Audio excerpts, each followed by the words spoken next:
এটা হচ্ছে দেখে খুব টিপটপ লাগছে, সেজে গুজে এসেছি ক্যামেরার সামনে, তাই হয়তো মনে হচ্ছে যে ভালো আছি, বাট মানসিক ভাবে ভীষণ বিপর্যস্ত। যেই দেশে একটা 8 বছরের নারী ধর্ষিত হয়, শুধু 8 বছর কেন, যে কোনো বয়সের নারী যেখানে ধর্ষিত হচ্ছে, কোনো নারী যখন সেফ না, একজন নারীর পোশাক নিয়ে তো সবসময় আমাদের দেশে কথা হয়েছে, আমরা জানি। একটা নারীর শারীরিক গঠন নিয়ে অসভ্য, অশালীন, জঘন্য, বর্বর কথা যেখানে হয়, সেই দেশে নারী দিবস পালন করাটা আমার কাছে ভীষণ বাহুল্য। মানে আমি লজ্জিত একজন নারী হয়ে যে আজকে নারী দিবসে আমাকে এভাবে কথা বলতে হচ্ছে। যারা উপরে আছেন, যারা কাজ করছেন, শুধু আলোচনা, সমালোচনা, পর্যালোচনা করে যাচ্ছেন, তারা প্লিজ একটু নারীদের দিকে তাকান, তাদের সেফ অ্যান্ড সিকিউরিটির গ্যারান্টিটা একটু দেন, তারপরে অন্য আলাপে যান।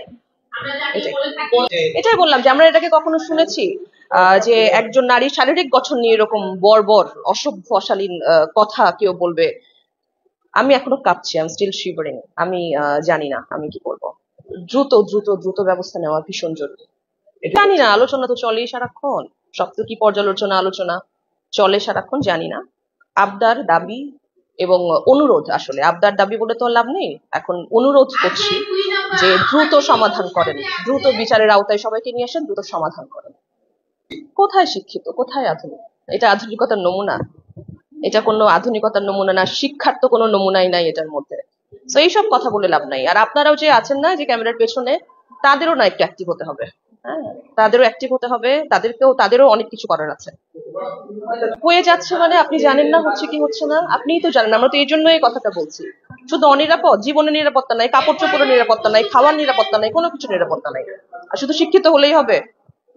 আমার কাছে মনে হয় নারীদের উপরে ক্ষোভটা মনে হয় বেশি। কেন জানি না, অনেক কথাই বলা যায়, বাট আসলে দায়বদ্ধতার কারণে অনেক কথা বলতে পারি না। আবার কিছু না বললেই হয় না বলে বলছি। দেশ পিছিয়ে যাচ্ছে, এই জায়গা থেকে আমি শুধু হাসবো।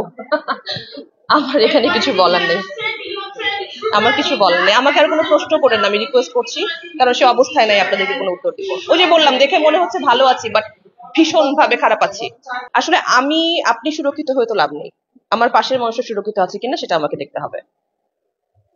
আমি এমন কোনো পদে নাই ভাই যে আমি দেখবো।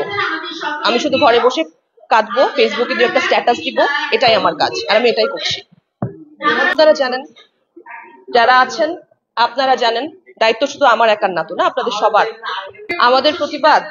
আমাদের প্রতিবাদ দেখেন না, যখন পোশাক নিয়ে কথা যে হচ্ছিল, সবার বেশি টার্গেটেড তো আমরাই হই, বুলিং আমাদেরকেই করা হয়। তখন আপনারা কোথায় থাকেন যখন দেখেন আজকে আমার একটা ছবির নিচে কেউ একটা বাজে কমেন্টস করছে, বাবা মা তুলে গালি দিচ্ছে, তখন কি আপনি গিয়ে লিখে আসেন যে ওই